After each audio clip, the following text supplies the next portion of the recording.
Probably see the numbers are terrific. So we called some people, wished them a very happy Labor Day, and they told us how they're doing, and we really celebrate the American worker. We are in the midst of the fastest economic recovery in U.S. history. So we have a lot to be thankful for, including this really beautiful day. So I thought we'd do this outside as opposed to in your more normal place. The United States experienced the smallest contraction of any major Western nation. You probably know that. You look around and see how we're doing compared to every other nation, and our rise is spectacular, and we're rebounding much more quickly from the pandemic. The U.S. economy added 1.4 million jobs last month. We've added a record-setting 10.6 million jobs since May. 10.6 million jobs since May. That's a record that is not even close. Second place is a long ways away. In July, the Congressional Budget Office was projecting unemployment over 10.5% through the end of 2020. So they thought 2020, and maybe it would be a lot longer than that. Some projections where you'd go through the entire year, and that includes a lot of months in the following year, 2021, and instead the unemployment rate plunged, really to the surprise of many, all the way down to 8.4% in August, and that's the second largest single-month decline on record, and we have the first. We have both of them. So we have the two number one declines, decline meaning positive, not negative. We're currently witnessing the fastest labor market recovery from an economic crisis in history, world history.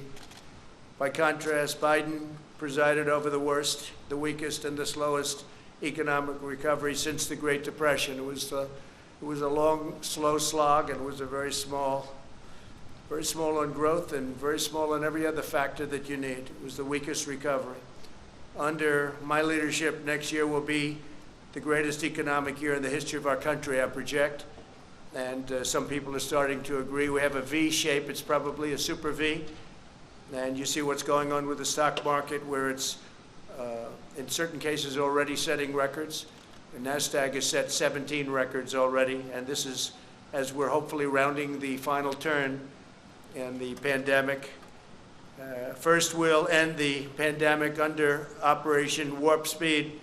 We've pioneered groundbreaking therapies, reducing the fatality rate 85% since April. You don't hear that from the press very often. They don't like to talk about that. So the fatality rate, 85%. Think of that, since April. The United States has experienced among the lowest case fatality rates of any major country in the world. And we are an absolute leader in every way. Under my leadership, we'll produce a vaccine in record time. Biden and his very liberal running mate, the most liberal person in Congress, by the way, is not a competent person, in my opinion, would destroy this country and would destroy this economy.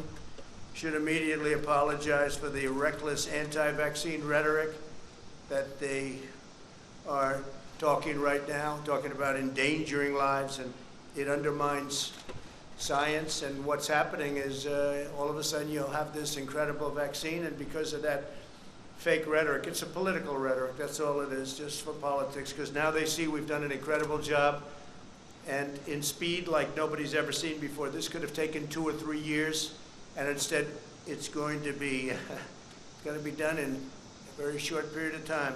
Could even have it during the month of October. So contrary to all of the lies, the vaccine, that they're politicalized. They'll say anything.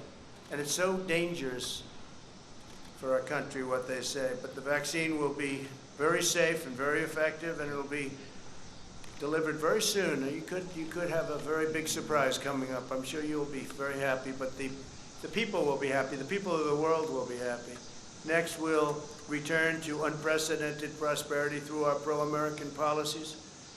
We'll pass new tax cuts to boost take-home pay. We're going to be cutting taxes very substantially. We get it back through growth. We had tremendous growth until we got hit with the China virus. We'll continue our historic regulatory reduction campaign. We've, as you know, in 3.5 years, we've cut more regulations than any other administration, no matter how long, no matter what period of time you're talking about. We'll enact fair trade deals, and we're working on 7 major fair trade deals right now. And when I say fair, fair to our country, because our country was ripped off by every nation. Friend, foe, didn't matter. Every nation was ripping us off at a level that it's just unbelievable, to be honest. We're going to be expanding opportunity zones, and we will keep that going. It's been a tremendous program. I want to thank Senator Scott, South Carolina, for coming up with that whole concept, because he came up with it and I liked it right away, and it's really turned out to be a tremendous thing, especially for African Americans, Hispanic Americans. We'll continue to unleash American energy. We're #1 in the world, and we're totally energy independent right now. And in 2021, we'll create 10 million jobs at least in the first 10 months. Joe Biden, the radical socialist Democrats, would immediately collapse the economy. If they got in, they would collapse it. You'll have a crash the likes of which you've never seen before. Your stocks, your 401ks. Remember, it's the people that own these massive listed companies. A lot of people, rich people, not so rich people, and middle income people, and those stocks will crash like you've never seen before. The Biden plan begins with a $4 trillion tax hike, and that will end everything, including growth. There won't be growth, there'll be total contraction. Biden's also pledged to demolish the U.S. energy industry and implement the same policies causing blackouts in California. He wants to have things lit up with wind.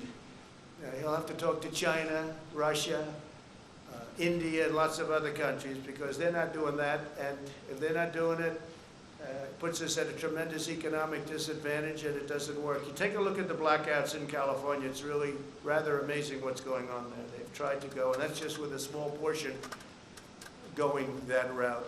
That doesn't work, and it can't fire up our big plants. We're going to have this great industry that we've created, can't fire up our big plants.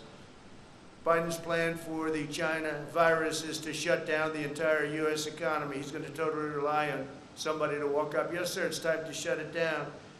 He'd be laying off tens of millions of workers and causing countless deaths from suicide, substance abuse, depression, heart disease, and other very serious illnesses. Because when you do a shutdown, there's a problem on the other side. It's not just from the virus. You have a big problem with suicides, with losing your jobs, with all sorts of things. You just take a look. Depression is a massive problem. And, what happens is they turn to substance abuse, alcohol, drugs.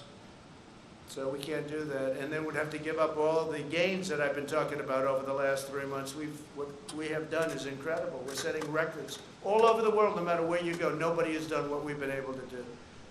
So we're setting records in jobs, we're setting records in numbers, and you're going to see some very big numbers. Third quarter numbers are coming out right before a very special day, November 3rd.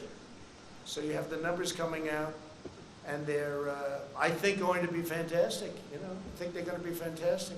The best numbers of all, if somebody doesn't come along and raise taxes, double, triple, quadruple your taxes, will be the numbers from next year. But you're going to have a good third quarter number coming out. And I think it's going to be hard for even the media to disparage that number. Biden wants to surrender our country to the virus. He wants to surrender our families to the violent left-wing mob, and he wants to surrender our jobs to China, our jobs and our economic well-being. I've taken in billions and billions of dollars from China. No other president's done what I've done. I've given much of it to the farmers. I've given it to farmers, manufacturers, but I've given most of it to the U.S. Treasury. Nobody's done that. We haven't taken in 10 cents from China ever. They targeted our farmers, and I targeted them. And I gave $28 billion to our farmers. Our farmers wouldn't be existent right now. Right now, they're very happy. In fact, they're setting records on purchases. China is purchasing more corn than they've ever done. Record purchase of corn and soybeans, beef, because they know I'm not happy with them. They know I'm not happy at all. And frankly, I don't want to set the world necessarily to thinking too much about it right now, but there's been no country anywhere at any time that's ripped us off like China has. We lose billions and billions of dollars for years and years, decades. We've lost billions and billions and billions of dollars by dealing with China. We get nothing from China. They get nothing other than loss, other than giving our money, and they take that money and they build their military, and you see they're building up a powerful military. And it's very lucky that I've been building ours up, because otherwise we'd be dwarfed right now by China. It would be a terrible thing, a terrible thing. We're way ahead on the nuclear front. We've upgraded our nuclear. Hope to God we never have to use it. But we would be in a position that we are not in right now. But China's spending the money we give them to build up their military. So when you mention the word decouple, it's an interesting word. So we lose billions of dollars, and if we didn't do business with them, we wouldn't lose billions of dollars. It's called decoupling, so you'll start thinking about it. You'll start thinking. They take our money and they spend it on building airplanes and building ships and building rockets and missiles. And Biden has been just a pawn for them. He's been so easy, they dream about Biden. There was a report today that they hope that Joe Biden becomes president. If Joe Biden becomes president, China will own the United States, and every other country will be smiling also. They'll be smiling. When reports come out that certain countries don't really like me too much, that's not because of my personality, although it could be that also, frankly. It's because of the fact that I've been very tough on countries that have been ripping us off for so many years. If you look at NATO, with the exception of 8 countries, we're one of them. Every country is way behind. They're delinquent, especially Germany, in paying their NATO bills. That means we end up paying it, and we're not doing it. I told them, we're not doing it. And they've increased their spending now, $130 billion, going up to $400 billion a year. It's all because of me. Then you hear the country doesn't like me. I mean, I can understand that, because President Obama and other presidents, in all fairness, would go in there and they'd make a speech and they'd leave. I went in there, I looked, and I said, this is unfair. We're paying for NATO. We're paying for NATO, almost all of it. So they rip us off on the military, and then they rip us off with the European Union on trade. And Biden doesn't have a clue. You know he doesn't have a clue. Everybody knows he doesn't have a clue. In prime time, he wasn't good. And now, it's not prime time. He spent 47 years sending American jobs to China, to Mexico, and to other countries while collecting millions of dollars in campaign and super PAC contributions from global corporations that got rich by making American workers poor. His son, where's Hunter? Where's Hunter? I call him Where's Hunter.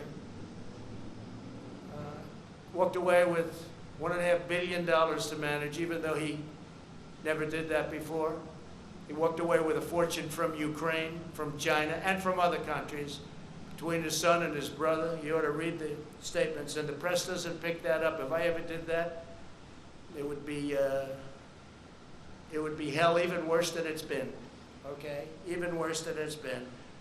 What he's done is so incredible.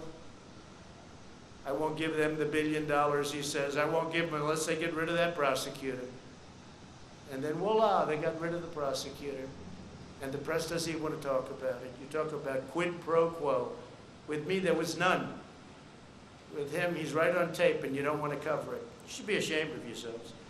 The press should be ashamed of themselves. But Biden shipped away our jobs, threw open our borders, and sent our youth to fight in these crazy, endless wars. And it's one of the reasons the military, I'm not saying the military is in love with me, the soldiers are. The top people in the Pentagon probably aren't, because they want to do nothing but fight wars so that all of those wonderful companies that make the bombs and make the planes and make everything else stay happy. But we're getting out of the endless wars. You know how we're doing. We defeated 100% of the ISIS caliphate, 100%. When I came in, it was a mess. It was all over. They have it in a certain color, all ISIS. A year later, I said, where is it? It's all gone, sir. Because of you, it's all gone. Because of my philosophy, but all gone. I said, that's good. Let's bring our soldiers back home. Some people don't like to come home. Some people like to continue to spend money. One cold-hearted globalist betrayal after another, and that's what it was. Biden supported NAFTA. He supported China's entry into the World Trade Organization. Two disasters, the most disastrous trade deals in history, both of them. I can't tell you which was worse. They were both terrible. And as you know, I ended it, and I ended NAFTA. And we're looking at the World Trade Organization. They've become much better, I will say that. World Health, I got out of because we're spending $500 million. China was spending $38 million, and China controlled it. But World Trade, we're looking at it. They've been very nice to us lately, I will say that, amazingly. We never used to win anything at the World Trade. We'd lose every case. Now all of a sudden we're winning a lot of cases. We just won $7 billion as a case. And they're talking to us much differently than they used to. Because if they don't shape up, we're going to ship out, that's all. We're not treated fairly. China is treated as a developing nation. Developing nation. We're treated as a nation that's fully developed. We're not fully developed as far as I'm concerned. When you look around at Portland and you see what these Democrats are doing to our cities, take a look at what's happening in New York and Chicago. We have Democrat-run cities, mayors that are running, and governors that are running states so badly, and mayors running cities so badly. It's very sad to look at it. It's Democrat-run. Every one of them that I see. I guess we could probably find one or two that aren't, but I don't. So far, I haven't been able to. If you look at Biden, he supported TPP, Trans-Pacific Partnership, which would have been a disaster, would have destroyed our automobile business. By the way, many plants are being built right now, auto plants in Michigan, just like I said. They're being built in Ohio, they're being built in South Carolina, North Carolina. They're being built all over and expanded at a level that we've never seen before. Because they said to Japan, Germany, and others, sorry, you got to come here and build plants, otherwise we're going to have to make it very tough on you with tariffs. And we got out of the horrible Paris Climate Accord that he'll go back into because, you know, it sounds wonderful. It's a disaster for this country. They've basically taken away your wealth, the Paris Climate Accord. And the other countries don't have to adhere to it. China doesn't kick in until 2030. They don't have to do anything until 2030. We had very high standards. We would have had it closed under some scenarios. 25% of our businesses in order to qualify under this ridiculous Paris Climate Accord. Sounds good, it was very bad, very expensive. The New York Times has just published an entire story on Biden's China sellouts, which is amazing for the New York Times. I appreciate that. In 2001, Biden said the United States welcomes the emergence of a prosperous, integrated China on the global stage because we expect this is going to be a China that plays by the rules. They didn't play by the rules. They didn't play by the rules. The World Trade Organization, one of the reasons it's so bad is that China didn't play by the rules. We did, but their rules were easier because they're considered a developing nation. So they had a much lower standard. But even that, they didn't play by the rules. That's when they became a rocket ship. They were flatlined for years and years and years. Then they joined the World Trade Organization. And frankly, they cheated. Okay, they cheated, I'll say it. What difference is it? I feel much differently. I feel I've made a great trade deal with China, great. And they're buying. You know why they're buying? Because they know I'm not happy. That's why they're buying. And I talk about it because today is Labor Day. And it's a good time to talk about when we're being ripped off by countries, but nobody's even close to China. Biden cheered China's rise as a great power because great powers adhere to international norms in the areas of non-proliferation, human rights, and trade. Well, they didn't. They took advantage of stupid people. Stupid people. And Biden's a stupid person. You know that. You're not going to write it, but you know that. The cost of Biden's economic treachery was 60,000 shuttered American factories, and I hear this morning the real number is probably 70,000. 70,000 shuttered American factories, and he's talking about how wonderful it is with China. Now, China's been very bad, on top of which we had the China plague sent to us, and other viruses, nothing near this serious, but the swine. We had other viruses sent in over the years that came from China. I wonder why. If Biden wins, China wins because China will own this country. If Biden wins, China will own this country. And hopefully you're not going to be able to find that out. It's the most important election in our history right now. Most important election in our history. Under my administration, we will make America into the manufacturing superpower of the world, and we'll end our reliance on China once and for all. Whether it's decoupling or putting in massive tariffs like I've been doing already, we're going to end our reliance on China because we can't rely on China. And I don't want them building a military like they're building right now, and they're using our money to build it. We'll manufacture our critical medical supplies in the United States. We'll create Made in America tax credits and bring our jobs back from China to the United States, and we'll impose tariffs on companies that desert America to create jobs in China and other countries. If they can't do it here, then let them pay a big tax to build it someplace else and send it into our country. We'll prohibit federal contracts from companies that outsource to China, and we'll hold China accountable for allowing the virus to spread around the world. Now you can understand why China would much rather see Sleepy Joe than Donald Trump. But as long as I'm president, we will never waver in our undying loyalty to the American worker and to our country as a whole. So, happy Labor Day, everybody. Yeah, go ahead. Thank you, President. The issue of what happened when you were in France continues to be a story. You're going to have to take that off, please. You can take it off. How many feet are you away? I'll speak a lot louder. Well, if you don't take it off, you're very muffled. So if you would take it off, it would be a lot easier. I'll just speak a lot louder. Is that better? It's better, yeah. It's better. Mr. President, some people are having a hard time believing your denial of the Atlantic story because of what you said about John McCain in the past. Do you understand that? And have you asked John No, I don't understand. And have you asked John Kelly to refute that story? No, I don't understand it at all, no, because I've always been on the opposite side of John McCain. John McCain liked wars. I will be a better warrior than anybody, but when we fight a war, we're going to win them. And frankly, I was never a fan of John McCain. You know that. It's been very obvious. But I had to approve his entire funeral. I wanted him to get. He deserved a first class. You know, it all was approved by me. We sent Air Force One to pick up the casket, a lot of things. But no, I was not a fan of John McCain because he wanted the endless wars. And I didn't. I thought that the way the vets were taken care of, our great vets, was not good, not appropriate.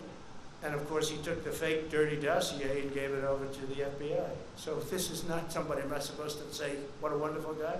So, you know what? I lived with him. He lived with me, but we had different philosophies. I think my philosophy is right. I think it's turned out to be right. But I wasn't a fan. But I respect people, and I respect a lot of people. That doesn't mean I necessarily have to agree with them, and I didn't agree with him on a lot of things. The story is a hoax written by a guy who's got a tremendously bad history. The magazine itself, which I don't read, but I hear it's just totally anti-Trump. He's a big Obama person. He's a big Clinton person. And he made up the story. It's a totally made-up story. In fact, I was very happy to see Zach Fuentes came out and said, now I think that's number 15. And these are people that were there. That's the 15th person, General Kellogg. Everybody that was there knew what happened. And so I was happy to see that Zach came out and said it's not true. It just came out. And it's a disgrace. Who would say a thing like that? Only an animal would say a thing like that. There's nobody that has more respect for not only our military, but for people that gave their lives in the military. There's nobody, and I think John Kelly knows that. I think he would know that. I think he knows that from me. But Zach Fuentes says, you know, worked for John. And I think they both know that. But Zach came out, as you know, today or yesterday, last night, and said very strongly that he didn't hear anything like that. Even John Bolton came out and said that was untrue. Now, what was true is that we had the worst weather. I think it was as bad a rain as I've just about ever seen. And it was a fog. You literally couldn't see. I walked out. I didn't need somebody to tell me. I walked out. I said, there's no way we can take helicopters in this. I understand helicopters very well. And they said, no, sir, that's been canceled. They would have had to go, Secret Service, I have the whole list. They would have had to go through a very, very busy section during the day of Paris. They would have had to go through the city. The Paris police were asking us, please don't do it, because they're not ready. When you do that, you need a lot of time. They take days and days and days to prepare for that. I wanted to do it very badly. I was willing to sit in the car for 2 hours, 3 hours, 4 hours. I didn't care, it didn't matter. And I had nothing else to do. I went there for that. I had nothing else to do. It was ended because of the terrible weather, and nobody was prepared to go through, in terms of Paris, the police, the military, and the Secret Service. And they came out very strongly and said, sir, we can't allow you to make this trip. If I wanted to, sir, we can't allow you from a safety standpoint. It was a phony story, just like the dirty dossier, the fake dirty dossier, just like the Russia collusion, just like all of the other phony stories. And there'll be more phony stories. But I do appreciate Zach coming out. But Zach now is the 15th person that's denied it. Zach now, I think, also talked about the weather aspect of it, and he's probably the 14th or 15th person that blamed it on weather. So that's enough of that. Yes, please. Thank you. We're seeing judges, most recently in Detroit, limit police ability to use non-lethal force. My first question would be, should the police be allowed to use non-lethal force to quell the violence in their city? We're talking about where non-lethal force? Right, so in the riot, most recently. The riots? Yeah. Well, I think what's happened is the toughness. These are Democrat-run cities all, and there's no retribution. They stand there, they throw things at the people that are supposed to be protecting something, and nothing happens. They throw rocks, they throw cans of soup, they throw lots of hard objects, and rarely does anything happen. But I've told, when we have the federal in there, as you know, I told the U.S. Marshals to go get the man who killed another man, and they know who it was, and you have to arrest him. You have to arrest him. After 2.5 days, they didn't arrest him. The U.S. Marshals went in, and it ended up being a gunfight, and the man was killed. But this is a man that had a bad record, and there's a man that killed a man in the street. I mean, I witnessed it. Most people witnessed it. And the U.S. Marshals went in. They weren't playing games. They can't play games. If somebody is breaking the law, there's got to be a form of retribution. I watch so often when I watch some of the areas that we're talking about. Now we have Rochester. That's, again, Democrat governor, Democrat mayor, all Democrats, every one of them. And it always will be. I was with the governor of Texas. He looked at me and said, I can't imagine how they allow this to happen. And, you know, it's different. It's different. I could talk about other governors saying the same thing. Yeah, please, go ahead. We can follow up on that. We're also hearing reports of groups like Antifa and Black Lives Matter traveling around the country, leaving their home cities to go riot and protest in other cities where they're holding families. Do we expect to see prosecution or charges in the Department of Justice for those traveling to that purpose? So we have now over 1,000 people, federal, in jail. We're prosecuting many people. A big thing was when I signed the law putting people in jail if you knock down monuments. That was 3 months ago. There hasn't been a federal monument knocked down in 3 months or even thought about. I don't think they've even thought about it. So that's had a very big impact, very big impact. But yeah, we're going around, and the nice part is you people see those people up there, they take nice pictures of everybody, so we don't even have to bother. We can use the news photos.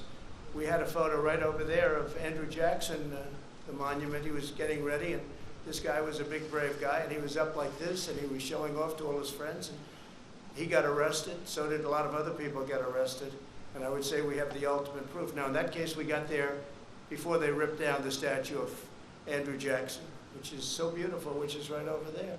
But they never got it. But right after that, I signed an order saying you go to prison for 10 years. And as soon as I signed that order, that was the end of the statues coming down. But they have other ideas. They've got plenty of ideas. They're not at want for ideas. Please, go ahead. Mr. Spun, David Spun from Fox News. Mr. President, thank you for taking my question.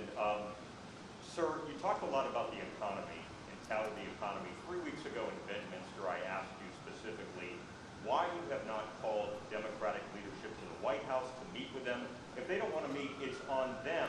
A lot of people are criticizing you. I cover you on I don't a think lot of they golf are. things. No, I don't think Why they have you not met with them in Yeah. person? I mean, we're in September, there's no deal, there's I no know. hope of a deal. We're 2 months out from the election. What Don't can say you there's no hope. Why do you say there's But no what can you say hope? to What do those- you know? What can you say? It What do doesn't- you know? It doesn't seem like. And let me just tell you, I know my customers, that's what I do. I know Pelosi, I know Schumer very well. They don't want to make a deal because they think it's good for politics if they don't make a deal. This has nothing to do with anything other than you have to know who you're dealing with. I do. These are people that I don't have a lot of respect. I don't think they have a lot of respect for the American people. And I know who I'm dealing with.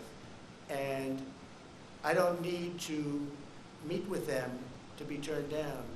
They don't want to make a deal because they know that's good for the economy. And if they make a deal that's good for the economy, and therefore it's good for me for the election in November 3rd, and therefore they're not going to make a deal.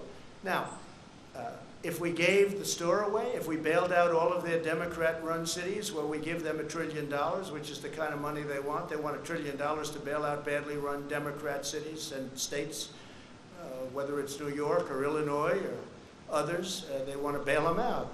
And we're saying, well, we're not going to pay that kind of a price in order to bail the city. We'll do something to help cities, but that's going to have to rest on its own. And why didn't you do this at the beginning? Because they could have done it at the beginning.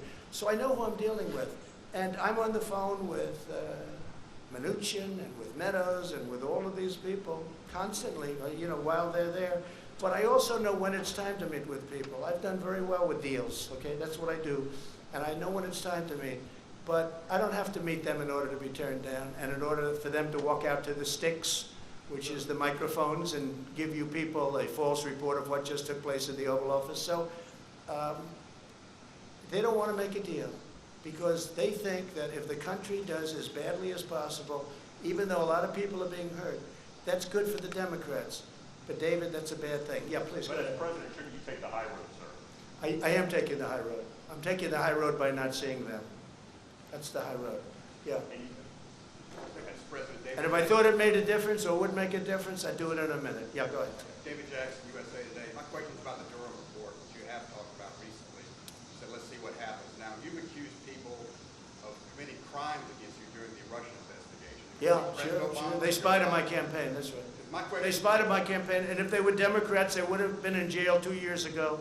They would have been in jail, literally, if this side were the Democrat side, they would have been in jail 2 years ago for 50-year terms for treason and other things. Excuse me, my question is, do you want the Justice Department to indict people over this? I'm not going to say that. I have to see the report. I haven't seen it. I don't know if that was a good thing, smart thing, I don't know. But nobody can complain about it. I have every right to have been very much involved. And maybe someday I'll get involved in it. They spied on my campaign, and that includes Biden and Obama. They spied on my campaign trying to defeat me. They wrote up a fake dossier that has proven to be totally fake, written by Christopher Steele, paid for by Hillary Clinton and the Democrats. And they used that illegally in the FISA courts. If we did what they did, you would have many people in jail right now. And you have, other than the one agent that admitted his guilt, that he forged documents, we don't have that yet. But the report hasn't been issued yet. Let's see what happens. But let me just say something. President Obama and Biden, Sleepy Joe, he knew everything that was happening. They were spying on my campaign and they got caught. Now let's see what happens. But if this were the opposite way, people would have been jailed. They would have been in jail already for a period of at least, it would have started 2 years ago, and it would have been for 50 years for treason. Because you can't do that. That's never, and nothing like that's ever happened before. Then they created, at tremendous expense, the money they paid is tremendous. I'm sure you know the money that was paid. Millions of dollars. They created a fake dossier. A fake dossier, proven to be now fake. Everyone, and they used it in the FISA courts. That's a crime. So far, I haven't seen anybody have a problem, but the report hasn't been issued yet. Let's see what happens with the Durham report. But this started at Obama. And some people would say, and some people go, well, but he was the president, like, let's leave him alone. If it were me, they wouldn't be leaving me alone, I can tell you. It's a totally double standard, and it's a disgrace. And if I were a Republican senator, and if I were a Republican congressman, and we have some great ones, but we have a lot of them that don't fight the way that the other side fights.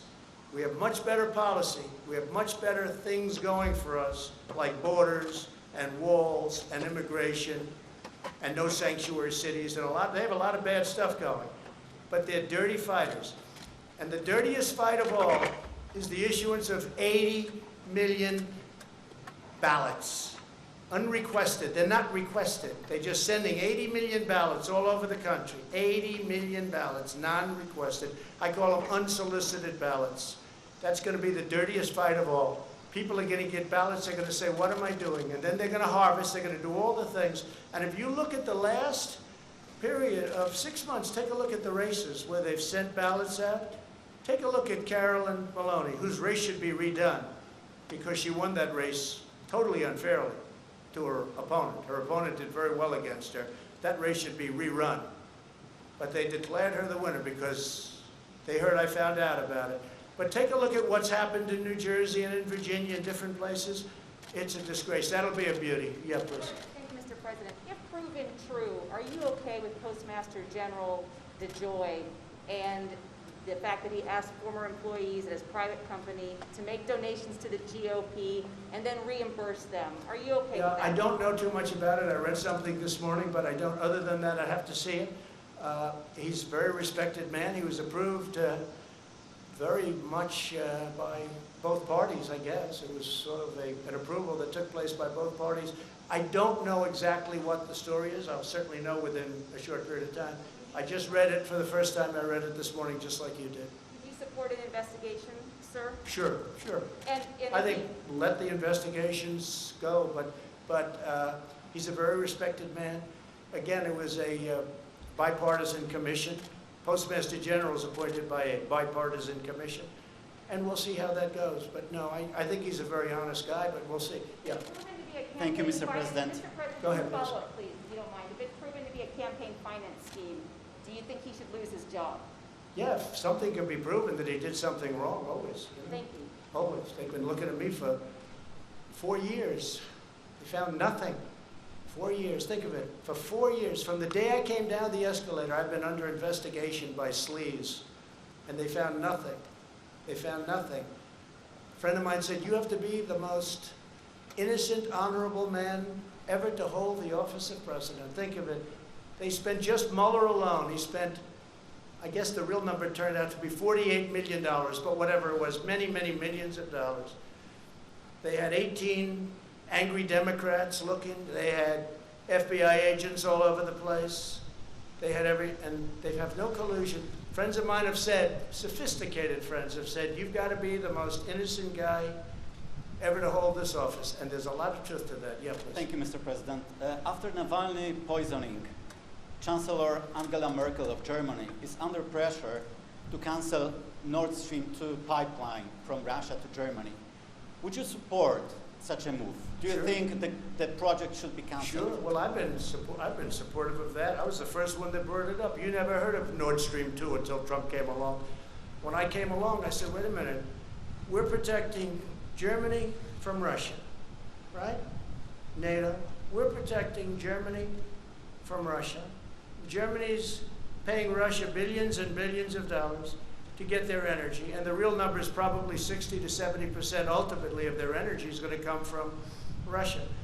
And I said this for years that nobody talks about it. One of the many things between sanctions and all of what we've done for Ukraine relative to what the past that they used to send pillars and we sent tank busters. But I brought that up a long time ago. Russia's unhappy that I brought it up. But you never heard of Nord Stream 2. Nobody did until I got elected. And I said, why is Germany making a deal to give billions of dollars to Russia, and then we're protecting Germany from Russia? How does that work? And then on top of it, Germany is delinquent because they're only paying a little more than 1%, and they're supposed to be paying 2%, and even the 2% is low. But just remember, Trump, me, I got the countries of NATO spend $130 billion going to $400 billion a year. Think of it, $400 billion a year more for NATO. And the purpose of NATO primarily is Europe protection against Russia. Now they can use it for other, I guess, and they have a little bit in the Middle East, et cetera, et cetera. But I'm the one that did that. So But nobody talks about that. Nobody talks about Nord Stream 2. The answer is absolutely if they feel that something happens. But I don't know that Germany's in a position right now, because Germany's in a very weakened position energy-wise. They're closing all their plants, they're closing their nuclear, they're closing their coal, they're closing a lot of plants. And they have put themselves in a very bad position, frankly. Very, very bad position. Yeah, please. Can I follow up on Jeff Mason's question? Have you asked John Kelly to publicly refute the Atlantic, and then you can ask him? No, I have nothing against John. I have nothing against anybody, no. I was very heartened to see that a friend of his, because I know Zach is a friend of his and worked for him, I was very heartened to see that Zach Fuentes came out with the statement that he did, I guess, late last night, that it was not true. Can I ask another question? Different topic, Mr. President? Mr. President, what exactly is un-American about federal government training programs that are aimed at improving inclusivity? Well, we're going to do a report. Yeah, I fired those people. They're all gone. And it was a disgrace, frankly. And we're going to give you a big report that's going to make you very happy. All right. Yeah, please. Thank you. Darlene Superville, AP. You said a moment ago, they will say anything. You were talking about Joe Biden and Kamala Harris and their comments about the vaccine. You have a No, they say worse. They say negative.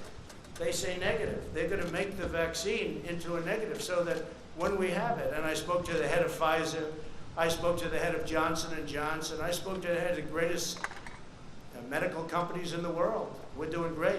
We're going to have it soon. Wait a minute. So now what they're saying is, oh, wow, this is bad news. President Trump is getting this vaccine in record time. By the way, if this were the Obama administration, you wouldn't have that vaccine for 3 years, and you probably wouldn't have it at all. So we're going to have a vaccine very soon, maybe even before a very special date. You know what date I'm talking about? Yes. Let me just tell you, wait. And what they're doing, because they think it is going fast, and if you talk to a lot of your sources, if you have sources, if you talk to your sources in the FDA, you'll see it's going very, very well. The numbers are looking unbelievably strong, unbelievably good. So now they're saying, wow, Trump's pulled this off. Okay, let's disparage the vaccine. That's so bad for this country. That's so bad for the world to even say that. And that's what they're saying it. But I watched Kamala's poll numbers drop from 15 to almost 0, and then drop out even before she ran in Iowa because people didn't like her. And I understand why. She will never be president, although I have to be careful because Obama used to say that about me, so I have to be a little bit careful. Right. But you have to look at her a little bit more closely because obviously Joe's not doing too well.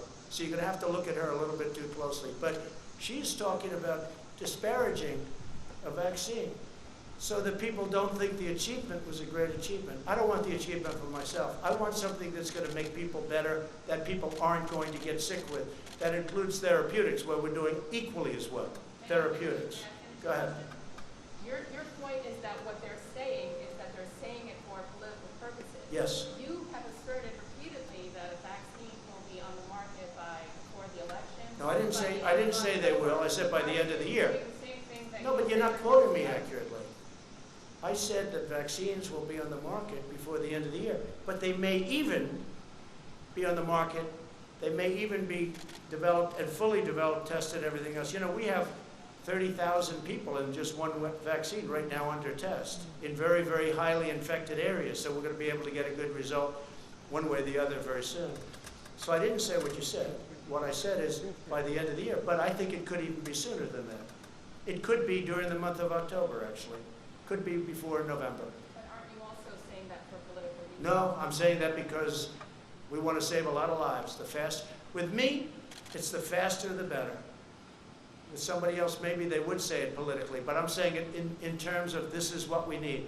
We have to have, if we get the vaccine early, that's a great thing, whether it's politics or not. Now, do benefits inure if you're able to get something years ahead of schedule? I guess maybe they do. But the most important thing to me is saving lives. It's the most important thing. Yeah, go ahead, Nabet. Hi.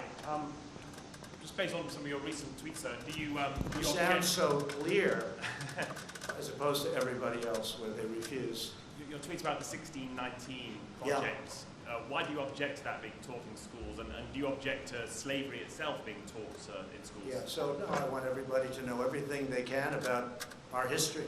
I'm not a believer in cancel culture, the good and the bad. If you don't study the bad, it can happen again. So I do want that subject studied very, very carefully and very accurately. But we grew up with a certain history, and now they're trying to change our history, revisionist history. That's why they want to take down our monuments. That's why they want to take down our statues. I saw something the other day which was absolutely horrendous. Washington Monument, they want to rename it. The D.C. committee, but the D.C. committee is all Democrats. Abraham Lincoln, Thomas Jefferson. I mean, we're talking about, this is the big stuff now. This is the big stuff. And they want to rename it. They want to redesignate it. They want to take some down. No, we don't do that. Never going to happen with me, I guarantee you that. Well, I want to thank you all, and I just want to wish you a very happy Labor Day. And we're having tremendous success, whether it's on the vaccines, whether it's on the pandemic, the plague that came in from China, that China should have never let happen, because I will never feel the same about China. And I just want to, again, wish you a happy Labor Day. Thank you very much.